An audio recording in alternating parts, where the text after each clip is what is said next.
activities marking the 70th anniversary of the African Newspapers of Nigeria (PLC), publishers of the Tribune titles, rolled out with recognition and awards to some Nigerians who have distinguished themselves in public service and nation building. The Tribune's Platinum Awards, held on Tuesday, December 10, 2019, conferred eminent Nigerians from different endeavors with the awards. In his welcome address, the managing director and the editor-in-chief Nigerian Tribune, Mr. Edward Dixon, traced the history of the newspaper to the vision of its founder, late Chief Obafemi Awolowo, and how it has remained in existence and relevance before and after Nigeria's independence.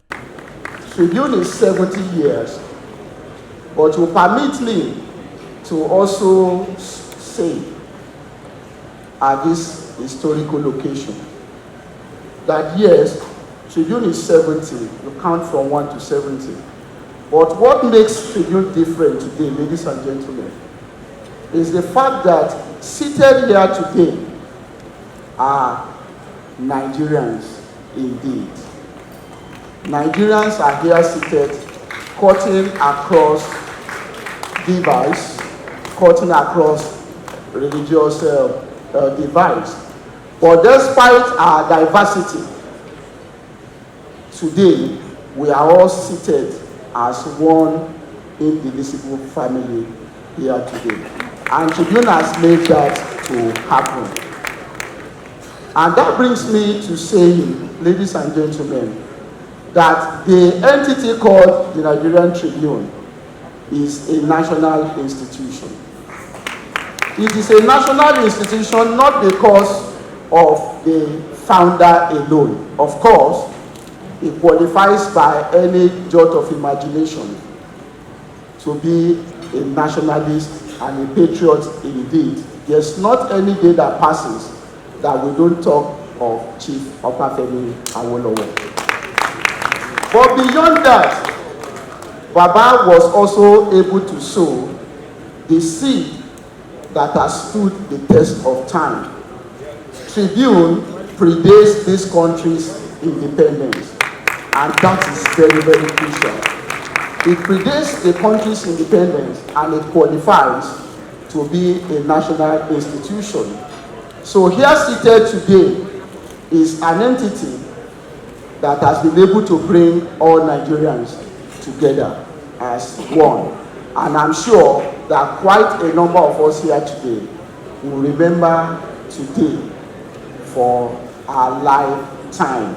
The chairman of the publication, Dr. Tokunbo Awolowo Dosunmu, hinted the rational lead behind the awards is to celebrate individuals who have distinguished themselves and to inspire them to do more. Nigerian Tribune, she said, has never shielded anyone from being the voice of the people, having truth and integrity as its watchword. This ceremony, which is part of the year-long celebration of our 70th anniversary, is to celebrate industry and excellence. Right from inception of the company, we have never shied away from being the voice of the people. Truth and integrity have always been our watchword. We condemn the bad and commend the good. As the societal watchdog, the media is not only expected to call attention to things that are not going right in the society, but also as a way of encouraging and promoting good conduct to celebrate those who excel in their calling, so that they, in turn, can serve as models for others. In other words, the rationale behind the this award ceremony is to applaud those who have done well, to send the message that good conduct has its recompense. The recipients of these Platinum Awards have all distinguished themselves in various endeavors, some in humanitarian activities, public service, and enterprise.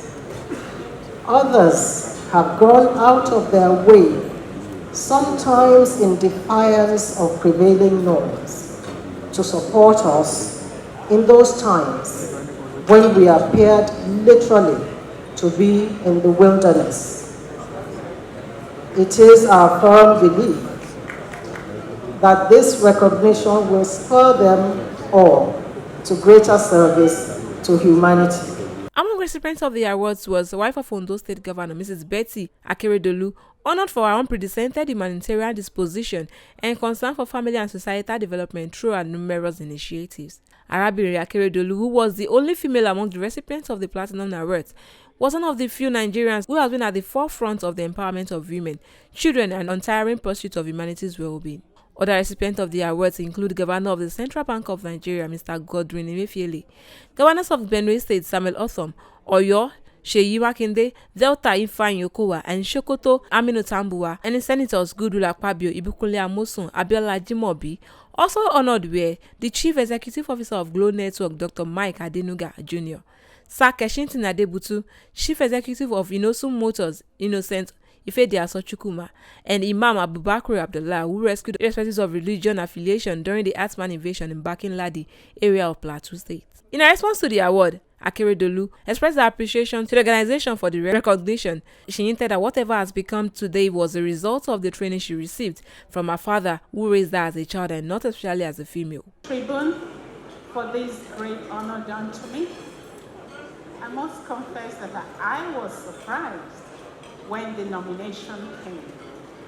But one thing for sure is that women are being recognized for their modest efforts in their little corner as far as community service or humanitarian service is concerned. And I want to quickly add here that I owe whatever I do to my father, my late father. You know, I'm a daughter of a headmaster, and he raised me as a child, not as a girl. And that gave me the wings to fly, to do whatever I wanted to do, to be whoever I am today.